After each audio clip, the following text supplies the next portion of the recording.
اللہ اکبر، اب اس نے آنا تھا جس نے عالم کا رنگ بدلنا تھا، اب اس شخصیت کی آمد ہونے والی تھی جس کی وجہ سے یہ کائنات بنائی گئی ہے۔ لوگ کہتے ہیں میلاد کیوں مناتے ہو؟ ارے جس کے لیے ساری کائنات بنائی گئی ہو، جو وجہ تخلیق کے کائنات ہو، رسول پاک وہ ہے، ہی از the reason of the all creation۔ اور یہ میں نہیں کہہ رہا، یہ رب فرما رہا ہے حدیث قدسی میں کہ اے محبوب اگر تمہیں نہ بناتا تو یہ کائنات ہی نہ بناتا، نہ یہ چاند بنتا، نہ سورج بنتا، نہ آسمان، نہ جنت، ارے نہ میں ہوتا نہ آپ ہوتے۔ جس کی وجہ سے میں اور آپ دنیا میں آئے ہیں، جب اس کی ولادت کی باری آ رہی ہے تو دیکھو دنیا کا رنگ کیسے بدلا جا رہا ہے، دنیا کو میسج کیا جا رہا ہے۔ 55 دن پہلے پوری دنیا میں یہ شور مچ گیا کہ مکے میں ایک ایسا واقعہ ہوا ہے کہ اب کعبے والوں کو کوئی نہیں ہرا سکتا، اب کعبے کا رکھوالا آنے والا ہے، اب کعبے کو عزت دینے والا آ رہا ہے، کعبے سے بت نکال کر اس کے طواف کو تقدس کے ساتھ جاری کرنے والا آ رہا ہے۔ شاعر کہتے ہیں نا، آئی نئی حکومت سکہ نیا چلے گا، آئی نئی حکومت سکہ نیا چلے گا، عالم نے رنگ بدلا، صبح شب ولادت مبارک ہو، وہ شاہ پردے سے باہر ہونے والا ہے، گدائی کو زمانہ جس کے در پر آنے والا ہے۔ اللہ اکبر، یہ واقعہ نبی پاک کی ولادت سے 55 دن پہلے ہوتا ہے، اور پھر 12 ربیع الاول کا وہ مبارک دن تشریف لاتا ہے کہ جب نبی پاک علیہ السلام صبح صادق کے وقت پیر کا دن ہوتا ہے اور اس دنیا میں مکہ پاک میں تشریف لاتے ہیں۔ ہر طرف خوشی کا سما ہے، نور کی برسات ہے۔ بی بی آمنہ فرماتی ہیں جب ولادت کا وقت تھا میرے جسم سے ایسا نور بلند ہوا جس میں نے دوسرے ملکوں کے محلات کو دیکھ لیا۔ فرماتی ہے میں نے دیکھا کہ ایک مشرق میں جھنڈا لگایا گیا، ایک مغرب میں جھنڈا لگایا گیا، ایک کعبے کی چھت پر جھنڈا لگایا گیا، اور اس کے بعد نبی پاک کی ولادت ہوتی ہے۔ اللہ اکبر، میرے آقا کی ولادت کے وقت جھنڈا لگانا یہ فرشتوں کا طریقہ ہے، تو اے جھنڈے لگانے والوں تمہیں مبارک ہو۔ اب آگے چلیے، میرے آقا کے بچپن کا ایک واقعہ پھر میں بیان کو اختتام کرتا ہوں۔ ویسے تو میرے آقا کی ہر ادا نرالی ہے، اللہ اللہ وہ بچپنے کی پھبن، اللہ اللہ وہ بچپنے کی پھبن، اس خدا بھاتی صورت پہ لاکھوں سلام۔ نبی پاک کی ہر ادا نرالی، عام بچوں کی طرح بہت سارے معاملات آپ کے ساتھ نہیں تھے۔ آپ ختنہ شدہ، ناف کٹی ہوئی، ناف کاٹنی پڑتی ہے جب بچہ پیدا ہوتا ہے، ناف بریدہ ہیں، ختنہ شدہ ہیں، خوشبوؤں میں مہکے ہوئے، غسل کیے ہوئے میرے آقا دنیا میں تشریف لاتے ہیں، اور جیسے ہی دنیا میں آتے ہیں میرے آقا سجدے میں چلے جاتے ہیں۔ زبان مبارک سے رب حبلی امتی کی صدائیں ہیں، صلاۃ و سلام میں پڑھتے ہو نا، رب حبلی امتی کہتے ہوئے پیدا ہوئے، حق نے فرمایا کہ بخشا الصلاۃ والسلام۔ تو کیسے آقا ہیں کہ جو آتے ہی امت کو یاد کر رہے ہیں، سبحان اللہ۔ اب عرب کے لوگوں میں یہ دستور تھا کہ جب بچے چھوٹے ہوتے تھے تو وہ ان کو دودھ پلانے کے لیے ذرا دیہاتوں میں بھیج دیتے تھے۔ اس کی دو وجوہات تھیں، ایک تو ان کی آب و ہوا اچھی ہوتی تھی، صحت اچھی ہو جائے، دوسرا عرب کے لوگوں کو اپنی عربی زبان سے بڑا پیار ہوتا تھا۔ وہ سمجھتے تھے کہ شہر میں زبان جو ہے وہ مکس اپ ہو جاتی ہے، تو گاؤں کی زبان جو ہے وہ ذرا اصلی زبان ہوتی ہے تو بندے کی فصاحت بہتر ہو جائے۔ تو بی بی حلیمہ سعدیہ ایک ایسی دائی ہے، اب دیکھیں کہ کمال دیکھو کہ اس زمانے میں اس وقت اس سال بہت ساری دائیاں مکے آئیں اور بڑے بڑے رئیسوں کے بچے لے کر گئیں، ہمیں کسی کا نام یاد نہیں ہے، مگر ایک ایسی دائی جو آئی تو دودھ پلانے تھی، غریب خاندان سے تعلق رکھتی تھی، خدمت نبی پاک کی 1450 سال ہو گئے۔ سیرت کی ہر کتاب میں دائی حلیمہ کا نام ملتا ہے۔ میرا نام کرے گا روشن دو جگ میں نام تمہارا، جس نے نبی پاک کی غلامی اختیار کی، جس نے پیارے آقا کے نام کو بلند کیا، ان کا چرچا کیا، اللہ نے اس کے نام بلند کر دیے۔ کیا خوب بات شاعر لکھتے ہیں نا، فرماتے ان کے جو غلام ہو گئے وقت کے امام ہو گئے، نام لیوا ان کے جو ہوئے ان کے اونچے نام ہو گئے۔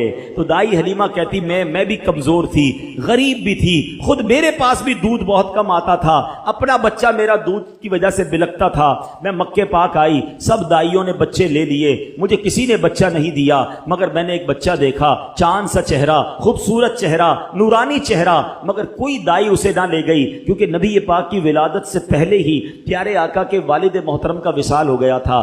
دائیوں نے سوچا والد ہی نہیں ہے، ہمیں مال نہیں ملے گا, ہمیں تحفے نہیں ملیں گے. تو کسی نے بچے کو نہیں لیا. آپ سوچتی ہیں میں خالی آئی تھی, خالی جانا نہیں چاہتی تھی, سوچا کسی نے نہیں لیا. جیسے بچے کو دیکھا دل میں جگہ بن گئی. بڑا پیارا مسکراتا چہرہ تھا, نورانی چہرہ تھا. میں نے سوچا خالی ہاتھ جانے سے بہتر ہے اسی بچے کو ساتھ لے لیتے ہیں. اب سبحان اللہ, دائی علیمہ کہتی جیسے ہی بچے کو گود میں لیا میرے پاس بھی دودھ بڑھنے لگا, میری بکری کے تھن بھرنے لگے. ہم سب گھر والوں نے دودھ پیا. میں نے اپنے بچے کو بھی اپنا دودھ پلایا. جناب رسول اللہ صلی اللہ تعالی علیہ وسلم نے بھی دودھ پیا. اب جب واپسی کا سفر شروع ہوا, کہتی جب آ رہی تھی میرا خچر بھی لاغر, میری اونٹنی بھی کمزور, میری اونٹنی سب سے پیچھے رہ جاتی. کئی بار قافلے والوں نے کہا اے حلیمہ تمہاری وجہ سے قافلہ روکنا پڑتا ہے, تمہاری اونٹنی اور تمہارا خچر پیچھے رہ جاتا ہے. اللہ اکبر. کہتی جب واپسی کا سفر ہے میری اونٹنی سب سے آگے ہے, میرا خچر سب سے آگے ہے. گاؤں والے کہتے حلیمہ کیا جانور تبدیل کر لیا, کیا نئی اونٹنی خرید لی؟ کہا اونٹنی تو وہی ہے, یہ برکت ساری اس بچے کی ہے, اس نور والے چہرے والے کی ہے. کہتی جب گاؤں میں پہنچتے ہیں رات ہوئی, جب صبح ہوئی تو گاؤں والے آ کے پوچھنے لگے اے حلیمہ ساری رات تیری جھونپڑی سے روشنی آتی رہی, نور نکلتا رہا, کیا تو نے ساری رات لائٹ جلائی تھی, چراغ جلائے تھے؟ کہتی چراغ تو نہیں جلایا, یہ بچہ ہی ایسا ہے کہ ساری رات اس کے چہرے سے نور نکلتا جا رہا ہے. اللہ اکبر. بی بی حلیمہ کہتی میری بکریاں چرانے میرے بچے جاتے, سارے گاؤں سے زیادہ میری بکریاں فربا ہونے لگ گئیں, موٹی تازی ہونے لگ گئیں. گاؤں والوں نے کہا پتہ تو کرو یہ حلیمہ کی بکریاں کدھر جاتی ہیں, ہماری بکریاں کمزور, اس کی بکریاں طاقتور, اپنی بکریاں ان کے ساتھ بھیجو. اسی کے ساتھ بھیجی جانے لگی, مگر فرق کسی میں نہیں آتا تھا. صرف بی بی حلیمہ سعدیہ کی بکریاں جو ہیں وہ فربا ہیں, گھر میں عجب رونق ہے. درود پاک ویسے ہر دن پڑھیں سبحان اللہ, برکتیں ہی برکتیں ہیں, مگر جمعے کے دن اللہ اکبر. آپ جب درود کے فضائل احادیث کی کتابوں میں دیکھتے ہیں نا تو باقاعدہ الگ چیپٹر باندھا محدثین نے, یعنی عام درود پاک کے فضائل لکھے, پھر ایک آپ کو درود پاک کی فضیلت کی کتاب میں الگ چیپٹر ملے گا کہ جمعے کے دن درود پڑھنے کے فضائل. یعنی اتنی حدیثیں ہیں اسپیشلی فرائیڈے کے لیے, جمعے کے دن کے لیے. بڑی مشہور حدیث میرے آقا علیہ الصلوۃ والسلام فرماتے ہیں جس کا مضمون ہے کہ جو کوئی شخص جمعہ کے دن 200 بار درود پاک پڑھے اس کے 200 برس کے گناہ معاف کر دیے جاتے ہیں. اب یہ کتنی پیاری حدیث ہے. ایک اسی طرح کی حدیث یہ بیسیکلی کثرت سے بتانے کے لیے, انکریج کرنے کے لیے کہ درود اس دن زیادہ پڑھے جائیں. گناہوں کی معافی کا ایک ایسا سبحان اللہ سلسلہ ہے. ایک اور حدیث پاک ہے جس کا مضمون ہے جو جمعہ کے دن 80 بار درود پاک پڑھے اس کے 80 برس کے گناہ معاف کر دیے جائیں گے. تو یہ دن تو سبحان اللہ گناہ گاروں کی بن آتی ہے, گناہ گاروں کو موقع دیا جاتا ہے کہ پورے ہفتے میں اگر کوئی کمزوری رہ بھی گئی ہے تو اب جمعہ آ گیا ہے, اب درود پڑھ لو, اب تلاوت کر لو, اب دعائیں کر لو, اب اللہ سے رجوع لے آؤ. یہ جمعے کا دن سبحان اللہ. مفتی احمد یار خان نعیمی رحمت اللہ تعالی علیہ فرماتے ہیں جمعہ کے دن کوئی نیکی کی جائے اللہ کی بارگاہ میں جمعے کا شرف اور مقام اتنا اعلیٰ ہے کہ جمعہ کی ایک نیکی 70 گنا اس کا ثواب عطا کیا جاتا ہے, ملٹی پلائی بائی 70. سوچئے, سمجھدار لوگ بیٹھے ہیں, کاروباری لوگ بھی بیٹھے ہوں گے. ہمارے یہاں نارملی سپر اسٹور پہ یا کسی جگہ پر مارکیٹس وغیرہ میں اسکیم لگتی ہیں, 25% discount, 50% discount, buy 1 get 1 free, ایک خریدو دوسرا فری. لوگ گرمیوں کی چیزیں سردیوں میں خرید لیتے ہیں. ارے بھائی ابھی تو گرمیاں, ابھی سے جیکٹ خرید دی ہے یار, سستا مل رہا تھا, ایک فری مل رہا تھا, سردیوں میں کام تو آئے گا نا, چلو لے لو بھائی. سردیوں میں گرمیوں کی چیزیں خرید رہے ہوتے ہیں, کیوں؟ سستا. ہم دنیا کے نفع کے لیے, دنیا کے بینیفٹ کے لیے ٹریول بھی کرتے ہیں, جا کر خرچ بھی کرتے ہیں. مجھے اچھی طرح یاد ہے افریقہ کے غالباً ایک ملک میں تھا, تو بارڈرز ملے ہوئے ہوتے ہیں. ہم بارڈر ہم نے کراس کیا, ایک ملک کا جیسی بارڈر کراس کیا. بارڈر کراس کرتے ہی ایک بہت بڑا, ویرانہ تھا لیکن بہت بڑا شاپنگ مال بنا ہوا اور گاڑیوں کی قطاریں. تو میں نے اسلامی بھائی سے پوچھا یار اس ویرانے میں اتنا بڑا شاپنگ مال اور اتنی گاڑیاں؟ تو انہوں نے وجہ بتائی, کیا بتائی؟ کہتے ہیں جس ملک کے بارڈر کے ساتھ یہ سٹور ہے نا, اس ملک میں ٹیکس ہے, یہ ملک ٹیکس فری ہے. اچھا, اس ملک نے اپنے بزنس کو چلانے کے لیے اپنے ملک کے اندر مال بنے ہوں گے, ایک اسپیشل مال یہاں بنا دیا تاکہ اس ملک والے سفر کر کے آئیں اور پورے مہینے کا سامان اس سٹور سے لے کے واپس چلے جائیں, صرف ٹیکس بچانے کے لیے. ایک مہینے کا سامان, اچھا گاڑیوں کی لائنیں. اب بتاؤ یار, ہم دنیا کمانے کے لیے, سفر کرنے کے لیے تیار ہیں, نفع کمانے کے لیے وقت دینے کے لیے تیار ہیں. ہر جمعے اسکیم اناؤنس ہے, ایک نیکی کرو 70 گنا ثواب کماؤ گے. بتاؤ کیا ذہن ہونا چاہیے کہ یار بس جمعے کا دن تو قرآن پڑھوں گا، درود پڑھوں گا، صدقہ کروں گا. سبحان اللہ، ڈھونڈ ڈھونڈ کے ہمارے صحابہ علیہم رضوان ڈھونڈ ڈھونڈ کے نیک اعمال کرتے تھے کہ یہ بھی عمل کر لوں، یہ بھی کر لوں، اور جمعے کے دن اسپیشلی. تو اللہ کرے ذہن میں یہ بات بیٹھ جائے کہ میں نے جمعے کو زیادہ نیکیاں کرنی ہیں. اچھا، اب اس پہ میں ایک اور مشورہ دیتا ہوں. مثال کے طور پہ آپ نے ذہن بنایا ہوا ہے کہ یار پیر والے دن جو ہے نا میں نے کسی مریض کی عیادت، رشتہ دار ہے وہاں جانا ہے، یا میں نے جناب سیٹرڈے یا سنڈے کوئی صدقہ خیرات کرنا ہے، کسی کی ہیلپ کرنی ہے. آپ نے کوئی نیکی پلان کی ہوئی ہے ہفتہ اتوار پیر منگل میں، تو کوشش کر کے اس کو جلدی کریں اور فرائیڈے میں کر لیں. ایک پوائنٹ آپ نے دیکھا، میں نے یہ نہیں کہا کہ اس کو اگلے جمعے کریں، ہاں ڈیلے نہ کریں، تھوڑا جلدی کر کے اس جمعے کو کریں تاکہ 70 گنا جو ہے وہ اس میں ثواب کما لوں، برکتیں حاصل کر لوں. تو اللہ کرے کہ میں اور آپ نیکیوں کے حریص بن جائیں. نیکیوں کی جو لالچ ہے نا، لالچ میں یہ بھی کر لوں، میں یہ بھی کر لوں، میں سجدہ بھی کروں، میں تلاوت بھی کروں، میں صدقہ بھی دوں، یہ تو نصیب والوں کو ملتا ہے. اور صحابہ کرام میں ہمیں نظر آتا تھا، پیچھے نہیں ہٹتے تھے صحابہ. ہمیں اعلان کیا جا رہا ہے کہ یہ موقع ہے، یہ نیکی ہے، اور پھر بھی کوئی نظر نہیں آتا. اللہ کرے کہ یہ جذبہ، کیونکہ یاد رکھو جس طرح کاروباری لوگ کہتے ہیں نا سیزن ہے نیکیاں کر لو، بالکل اسی طرح جب تک میری اور آپ کی سانسیں باقی ہیں نا، نیکیوں کا سیزن جاری ہے. جتنی نیکیاں کمانی ہے کما لو. یہ مائنڈ سیٹ بنا لو کہ یار پتہ نہیں کب مر جاؤں، اور نیکی اور نیکی. جس طرح پیسے کمانے کا ذہن ہوتا ہے نا، اللہ کرے اس سے زیادہ میرا اور آپ کا نیکیاں کمانے کا ذہن ہو جائے. یار تھوڑی اور نیکی کما لو، تھوڑی اور. مثال کے طور پہ آپ کہیں جا رہے ہیں، کسی نے کہا ذرا بیٹھیے 10 منٹ بعد وہ بھائی آئیں گے. اب ہم 10 منٹ کس طرح گزارتے ہیں؟ موبائل نکالا اور جناب دیکھنا شروع. 10 منٹ کیا 15 منٹ بھی گزر جائیں پتہ نہیں چلے گا. لیکن یہ 15 منٹ میں کیا ملا؟ آپ شاید گناہ ہی ملے ہوں گے، کیونکہ ہمارے موبائل میں تو بہت ساری چیزیں ایسی ہیں یا تو حرام دکھا دیتی ہیں یا حرام سنا دیتی ہیں. لیکن اگر نیکیوں کا ذہن ہو تو بندہ سوچے یار 10 منٹ میں تو میں سورہ یاسین پڑھ سکتا ہوں، 10 قرآن کا ثواب ہے. موبائل میں قرآن پاک ڈاؤن لوڈ ہو، قرآن شریف نکالا اور یاسین شریف پڑھ لی، ویٹنگ ایریا کے اندر 10 قرآن کا ثواب کما لیا. اگر یہ مائنڈ سیٹ ہو بندہ کہ یار اتنی دیر میں تو 100 بار درود پاک پڑھ لوں گا. اور آقا علیہ الصلوۃ والسلام فرماتے ہیں جو 100 بار درود پاک پڑھے اس کی دونوں آنکھوں کے درمیان لکھ دیا جاتا ہے کہ یہ بندہ دوزخ کی آگ اور نفاق سے بری ہے. 5 منٹ 10 منٹ میں اتنی نیکیاں کما سکتا. لیکن مائنڈ سیٹ ہی نہیں ہے، گھنٹوں ضائع کر دیں گے، نیکی کمانے کا ذہن نہیں بنتا. اگر یہی 10-15 منٹ میں مجھے پیسے ملنے ہوتے تو بتاؤ ہم کیا کرتے. اللہ کرے دل میں اتر جائے میری بات. تو بہرحال جمعہ کا دن یہ بہت کمال کا دن ہے. ہر جمعے کے دن آپ کو اونٹ صدقہ کرنے کا ثواب مل سکتا ہے. ایک اونٹ کتنے کا آتا ہے؟ 1.5-2 لاکھ روپے کا تو ہوتا ہے. 2 لاکھ روپے ہر جمعے کو صدقہ کرو. مہینے کے ہو گئے 8 لاکھ روپے. بندہ بولے غریب آدمی 8 لاکھ ہر مہینے؟ جی جناب، ہر مہینے 8 لاکھ کم و بیش آپ صدقہ کرنے کا ثواب کما سکتے ہیں. کیسے؟ کتنا آسان. نبی پاک علیہ الصلوۃ والسلام فرماتے ہیں جس کا مضمون ہے جو جمعے کے دن سب سے پہلے آتا ہے اسے اونٹ صدقہ کرنے کا ثواب ملتا ہے، جو اس کے بعد آتا ہے اسے گائے صدقہ کرنے کا ثواب ملتا ہے. اللہ کی رحمت سے ہر جمعے فرشتے مسجد کے دروازے پر کھڑے ہوتے ہیں. ہم اللہ سے دعا کرتے ہیں اللہ تیری نوری مخلوق کے صدقے ہم پر رحم فرما، ہماری مغفرت فرما. مگر جب امام خطبے کے لیے کھڑا ہو جاتا ہے آقا علیہ الصلوۃ والسلام فرماتے ہیں وہ رجسٹر بند کرتے ہیں اور وہ بھی آ کر امام کا خطبہ سننے کے لیے بیٹھ جاتے. تو جلدی آ کر کچھ منٹ پہلے آ کر. اچھا علم دین الگ ملتا ہے، ظاہر ہے یہاں ہر جمعے بیان ہوتا ہے، وہ بیان سننے کو آپ کو الگ ملے گا، نیکی کی دعوت الگ ملے گی، اور سبحان اللہ اونٹ صدقہ کرنے کا ثواب. تو مبارک ہو انہیں جو جلدی آتے ہیں. تو بہرحال اب میں چاہتا ہوں کہ جب بات جمعے پر ہی ہو رہی ہے تو ایک میں نے اور آپ کو پیغام دینا تھا. جمعے کو خطبہ دیا جاتا ہے، سالوں سے خطبہ سن رہے ہیں. مجھے اچھی طرح یاد ہے جب میری عمر شاید 17-18 سال تھی تو سن کر آدھا خطبہ تو مجھے اسی وقت یاد ہو گیا تھا. اب شاید پونا یاد ہو گیا ہوگا. آپ میں سے بھی کئیوں کو 60-70-80% خطبہ یاد ہوگا کیونکہ ہر جمعے سنتے ہیں. مگر کس کو یہ تجسس ہوا کہ یہ ہر جمعے امام صاحب پڑھتے ہیں، اس میں پیغام کیا ہے، اس کا ترجمہ کیا ہے، اس میں ہمیں کیا جاتا ہے؟ بس سر جھکاتے ہیں، ہاتھ باندھتے سنتے رہتے ہیں، کچھ سو بھی جاتے ہوں گے. ارے اللہ کے بندو سوچو تو صحیح کہ ہر جمعے کو سنتا ہوں، آدھا پونا یاد بھی ہو گیا، پیغام کیا ہے؟ 2 باتیں، ایک حدیث پاک اور ایک خوبصورت پیغام. ہر جمعے کو آپ سنتے ہیں، ٹھیک ہے؟ حدیث ذرا سنیے گا. اللہ کے حبیب علیہ الصلوۃ والسلام فرماتے ہیں البر لا یبلا والذنب لا ینسا والدیان لا یموت. سنے ہوئے نا یہ الفاظ؟ ایسا لگ رہا ہے کہ یار یہ الفاظ تو کانوں میں ہر جمعے ہی آتے ہیں. آگے فرمایا اعمل ما شئت کما تدین تدان. یہ حدیث ہے، ٹھیک ہے؟ اس کے بعد قرآن کی ایک آیت تلاوت ہوتی ہے فمن یعمل مثقال ذرۃ خیرا یرہ ومن یعمل مثقال ذرۃ شرا یرہ.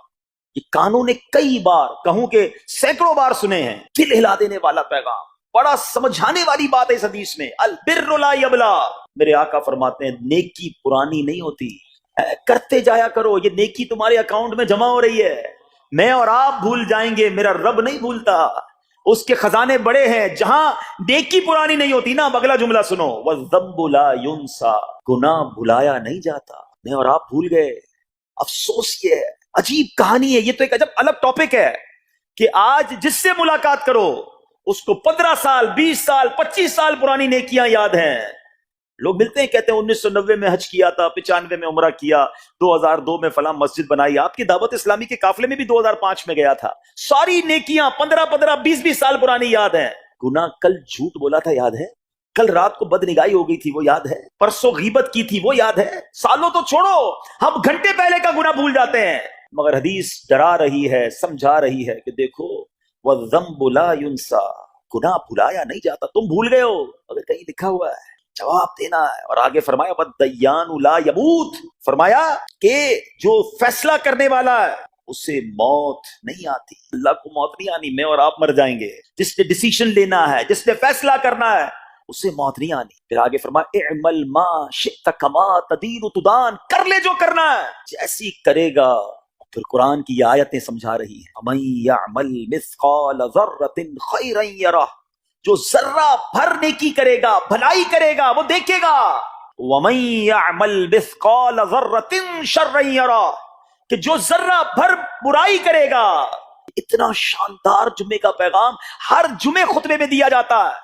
اللہ کرے یہ دل کی گہرائیوں میں اتر جائے. دروازہ بند کر کے، اندھیرا کر کے، اکیلے میں گناہ کرنے والا سوچے کہ ٹھیک ہے دنیا میں کوئی نہیں دیکھ رہا مگر میرا رب دیکھ رہا ہے، مجھے اس ذرہ بھر گناہ کا بھی جواب دینا پڑے گا. لوگ کہتے ہیں چھوٹی سی بات ہے یار، چھوٹا سا گناہ ہے، ٹھیک ہے چلتا ہے، سبھی تو کرتے ہیں. نہیں جناب، وہ نقطہ نواز ہے. وہ معاف کرنے پہ آئے تو 100 بندوں کے قاتل کو معاف کر دے، اور وہ پکڑنے پہ آئے تو ایک نقطے پر پکڑ فرما دے. ہمیں ڈرنا ہوگا، ہمیں خوف اپنے دل میں طاری کرنا ہوگا، کیونکہ یہ گناہ میری آخرت میں میری پکڑ کا سبب بن سکتا. بالکل اسی طرح چھوٹی چھوٹی نیکیاں سمجھ کے چھوڑ دیتے ہیں. یار سنت غیر موقدہ ہی ہے نا، نفل ہی تو ہے نا، سنت ہی تو ہے نا، ٹھیک ہے درود پڑھنا چاہیے، نہیں پڑھا تو کوئی بات نہیں. ارے یار کون اجتماع میں جائے، کون درس میں بیٹھے، صدقہ دینا کوئی واجب تو نہیں، زکات تو پوری دیتا ہوں. چھوٹی چھوٹی نیکیاں سمجھ کر چھوڑتے ہو. ارے وہ تو کتے کو پانی پلانے والے کو اس سبب سے بخش دیا کرتا ہے، راستے سے پتھر ہٹانے والے کو بخش دیا کرتا ہے. فرمایا نا البر لا یبلا، نیکی پرانی نہیں ہوگی، کرتے جایا کرو. اللہ کرے کہ یہ ذہن بن جائے کہ بس میں زیادہ سے زیادہ نیکی کروں، 2 لوگوں کے دلوں میں خوشی داخل کروں، مسلمانوں کی خیر خواہی کروں. اس ایک ہی حدیث پر، ان آیتوں پر میں مزید بھی بہت بات کر سکتا ہوں، لیکن میں نے اشارہ دیا کہ ضرور اس پر توجہ دیں. اور ایک شاندار پیغام ہر جمعے میں ہم سنتے ہیں. کیا شاندار وہ پیغام ہے! وہ پیغام ہے الا لا ایمان لمن لا محبت له. یاد ہے سب کو؟ جمعے میں سنتے ہو نا، اور 3 بار کہتے ہیں امام صاحب الا لا ایمان لمن لا محبت له، الا لا ایمان لمن لا محبت له. کبھی تو امام صاحب کو روکتے، حضور یہ ہر جمعے کو پڑھتے بتائیں تو اس میں ہے کیا؟ نہیں ہمیں کیا ضرورت ہے، بس جمعہ ہو گیا، بس ٹھیک ہے، ٹائم پورا ہو گیا، فرض پورا ہو گیا. ارے اللہ کے بندو سمجھو تو صحیح اس میں میسج کیا ہے. اللہ اکبر، سنو اس کا مطلب کیا ہے. سنو الا لا ایمان لمن لا محبت له، سن لو اس کا ایمان نہیں جس کے دل میں نبی پاک سے محبت نہیں. ایمان ہی نہیں ہے. ارے جس دل میں نبی پاک سے محبت نہیں اس کا ایمان ہی نہیں ہے. اعلیٰ حضرت امام اہل سنت ایسے ہی نہیں لکھتے کہ اللہ کی سرتابہ قدم شان ہے یہ، انسان نہیں انسان، وہ انسان ہے یہ. قرآن تو ایمان بتاتا ہے انہیں، اور ایمان یہ کہتا ہے میری جان ہے یہ. ایمان کمپلیٹ ہی نہیں ہوتا نبی پاک علیہ الصلوۃ والسلام سے محبت کے بغیر. اور یہ بات ایسا لگتا ہے انفارچونیٹلی کہ غیر مسلم جانتے ہیں، تبھی تو وہ سازشیں کرتے ہیں. انہیں پتا ہے. آپ بتائیں دنیا کے کس ملک پہ نماز روکی جاتی ہے؟ نہیں روکی جاتی. مسجدوں کی تعمیر ہو رہی ہوتی ہے، تلاوت قرآن ہو رہی ہوتی ہے، کوئی نہیں روکتا، قرآن چھپ رہے ہیں. لیکن بار بار اگر حملہ ہوتا ہے، بار بار اگر اٹیک ہوتا ہے تو اس لیے ہوتا ہے کہ ان مسلمانوں کے دلوں سے ان کے نبی کی محبت کو نکال. ان مسلمانوں کے دلوں میں اگر یہ محبت رسول رہ گئی تو یہ پھر بھی دوبارہ آ کر یکجا ہو جائیں گے، ایک ہو جائیں گے، نیک ہو جائیں گے. کسی طرح دل سے محبت رسول صلی اللہ تعالی علیہ وسلم نکالی جائے، اور اسی وجہ سے یہ ساری سازشیں کی جاتی ہیں. معاذ اللہ نبی پاک علیہ الصلوۃ والسلام کی گستاخیاں کی جاتی ہیں تاکہ چیک کیا جائے ان پر اثر بھی پڑتا ہے کہ نہیں، کوئی اوپر نیچے ہوتا بھی ہے کہ نہیں، کہ اپنی دنیا میں مگن ہے، اس کو احساس ہی نہیں ہے. میٹھے اسلامی بھائیوں، دنیا کا دستور ہے جب کسی چیز کی ڈیفیشینسی ہو جائے نا تو اس کی ایفیشینسی بڑھائی جاتی ہے. مثال کے طور پہ کسی کے جناب جسم میں وٹامن ڈی کم ہو, ہم کیا کرتے ہیں, وٹامن ڈی کی ٹیبلٹس لے کر اس کو پھر بڑھاتے ہیں. کیلشیم کی کمی ہو, ڈاکٹر کہتا ہے بھائی تھوڑی کیلشیم کی دوائی پیو, تمہارے اندر کیلشیم کی کمی ہو رہی ہے. جب کسی چیز کی کمی کی جائے اس کو بڑھانے کی کوشش کی جاتی ہے. اگر یہ دنیا کے چند لوگوں کا یہ پلان ہے کہ مسلمانوں کے دلوں سے عشق رسول نکالو, تو اب میرا اور آپ کا کام یہ ہے کہ انشاءاللہ عشق رسول کو اب اضافہ کریں گے, اب نبی پاک کی محبت میں اور اضافہ کریں گے, سرور کائنات علیہ الصلوۃ والسلام کی محبت میں زندگی گزاریں گے, خود بھی سچے عاشق رسول بنے, اپنی نسلوں کو عاشق رسول بنائیں. اللہ سلامت رکھے میرے پیر و مرشد کو. 30 سال پہلے, یہ آج کل کا شعر نہیں ہے, اب بچپن سے یہ نعت سن رہے ہیں, کم و بیش 25-30 سال پہلے میرے مرشد نے کیا پیاری التجا پیش کی, اپنی نسلوں کے لیے کیا ہمیں پیغام دیا. کہتے میری آنے والی نسلیں تیرے عشق ہی میں مچلیں, میری آنے والی نسلیں تیرے عشق ہی میں مچلیں, انہیں نیک تم بنانا مدنی مدینے والے. یہ ہے پیغام دعوت اسلامی کا کہ ہم بھی عاشق رسول بنے, کسی صورت ہمارے دل سے عشق رسول کم نہ ہو, اور جناب ہماری نسلوں میں ہم عشق رسول اتاریں. تو مجھے اور آپ کو اس ڈیفیشینسی کو ایفیشینسی میں, اس میں اضافے کا اہتمام کرنا ہوگا. اب آئیے دیکھتے طریقے کیا ہیں, کیسے عشق رسول بڑھے گا, کیسے دلوں میں محبت رسول بڑھے گی. کیونکہ جمعے کا یہ اعلان ہر جمعے سنتے ہو, الا لا ایمان لمن لا محبت اللہ, وہ ایمان ہی کامل نہیں ہے, وہ ایمان ہی کمپلیٹ نہیں ہے جس دل میں عشق رسول نہیں ہے. تو عشق رسول بڑھے گا کیسے جناب؟ تو دنیا کا بڑا سمپل فارمولا ہے کہ عشق بغیر اطاعت کے کمپلیٹ ہی نہیں ہوتا. دنیا میں بھی آپ جس سے محبت کریں, ہو ہی نہیں سکتا کہ آپ جس سے محبت کریں اس کی بات نہ مانیں, کہ میں آپ سے محبت بڑی کرتا ہوں مانوں گا ایک بھی نہیں آپ کی. نہیں جناب, جس سے محبت ہوتی ہے بندہ کہتا ہے آپ کے لیے جان حاضر ہے, آپ حکم تو کریں, آپ کا فرمان سر آنکھوں پر, یہ دنیا کا دستور ہے. تو اگر آپ واقعی نبی پاک سے محبت کرتے ہیں یا سچے عاشق رسول بننا چاہتے ہیں, تو پھر فرمان رسول پر عمل کرنا ہوگا, نبی پاک کے طریقے پر عمل کرنا ہوگا, اطاعت رسول کرنی ہوگی, تبھی آپ سچے عاشق رسول کہلائیں گے. یہ ہو نہیں سکتا کہ ایک طرف تو میں نعرہ لگاؤں کہ غلامی رسول میں موت بھی قبول ہے, دوسری طرف نبی پاک کا طریقہ قبول نہ ہو, نہ سچ قبول ہو, نہ مسلمانوں کی خیر خواہی قبول ہو, معاذ اللہ, نہ سنتیں قبول ہو, نہ نماز قبول ہو. جمعے کی نماز میں مسجدیں فل ہیں, کیا عصر کی نماز میں بھی ہوں گی؟ عصر فرض نہیں ہے کیا؟ مغرب فرض نہیں ہے کیا؟ عشاء فرض نہیں ہے؟ میرے آقا فرماتے ہیں جعلت قرۃ عینی فی الصلاۃ, کہ نماز میں میری آنکھوں کی ٹھنڈک ہے. ایک دوست نے اپنے دوسرے دوست سے قرض لیا, اور قرض لینے کے بعد جو ٹائم تھا وہ پورا ہو گیا. اب پیسے اس نے نہیں لوٹائے, بڑی کوشش کی اس نے کہ بھائی میری رقم واپس دے دیں, اس نے نہیں دیا. اب وہ یہ کیس لے کر عدالت میں چلا گیا, اور جج صاحب سے جا کر اس نے کہا کہ اس نے میرے پیسے دینے اور یہ میری رقم نہیں لوٹا رہا. جج صاحب نے کہا کہ تمہارے پاس 30 دن ہیں, ودن 30 days تم نے اس کے پیسے واپس لوٹانے ہیں, ورنہ پھر تمہارے خلاف فیصلہ ہو جائے گا. تو وہ شخص گھر گیا. اب اس نے کیا کیا, اس نے صبح سے لے کر شام تک درود پاک پڑھنا شروع کر دیے. 1 دن 2 دن 3 دن 27 دن ہو گئے, وہ درود پڑھتا رہا اور انتظار کرتا رہا. پیسے تو تھے نہیں, 30ویں دن عدالت میں پیش ہونا تھا. 27 دن گزر گئے, 28ویں رات آ گئی. خواب میں اس کو کسی نے آواز دی کہ گھبراؤ نہیں, تمہارا قرض ادا ہو جائے گا. اگلے دن پھر درود پاک پڑھتا رہا. اب نبی پاک کی خواب میں زیارت ہوئی. آقا علیہ الصلوۃ والسلام تشریف لائے, فرمایا گھبراؤ نہیں, تمہارا قرض ادا ہو جائے گا. تم علی بن عیسیٰ وزیر کے پاس جاؤ اور اس سے کہو وہ تمہارا قرض ادا کر دے گا. اب جب صبح اٹھا تو بہت خوش کہ نبی پاک کی زیارت مجھے ہو گئی. لیکن پھر خیال آیا کہ میں اگر وزیر صاحب کے پاس گیا اور انہوں نے مجھ سے کوئی ایویڈنس مانگ لیا, کوئی پروف مانگا, کہ میں کیسے مان لوں تمہیں نبی پاک نے بھیجا ہے, اس بات پر تو میرے پاس کوئی دلیل نہیں ہے. اب 30ویں رات آ گئی, آخری رات ہے, صبح عدالت میں جانا ہے. درود پاک پڑھتے پڑھتے سو گیا. سرور کائنات علیہ الصلوۃ والسلام نے خواب میں پھر کرم فرمایا. فرمایا علی بن عیسیٰ وزیر کے پاس جاؤ, وہ تمہارا قرض ادا کر دے گا. کہ حضور میں چلا تو جاتا, مگر اگر وہ مجھ سے یہ کوئی پروف مانگتا, کوئی ایویڈنس مانگتا, تو میں کیا جواب دیتا؟ پیارے آقا علیہ الصلوۃ والسلام نے فرمایا کہ ایسا کرو, اسے یہ کہنا کہ آپ کا ایک راز ہے جو آپ جانتے ہیں اور رب جانتا ہے, اور وہ راز یہ ہے کہ آپ روزانہ فجر کے بعد 5000 بار درود پاک پڑھتے ہیں, اور جب تک درود پاک مکمل نہیں ہوتے آپ کسی سے بات نہیں کرتے. اب جب صبح اٹھا تو بہت مطمئن کہ اب تو دلیل بھی آ گئی ہے. پہنچ گیا صبح علی بن عیسیٰ وزیر کے پاس, اس کا دربار لگا ہوا ہے. اس نے پیغام بھجوایا کہ میں علی بن عیسیٰ وزیر صاحب سے اکیلے میں ملنا چاہتا ہوں, پیغام لایا ہوں. درباری نے آ کر پوچھا, وزیر صاحب پوچھ رہے ہیں کس کا پیغام لایا ہو؟ کہا میں نبی پاک علیہ الصلوۃ والسلام کا پیغام لایا.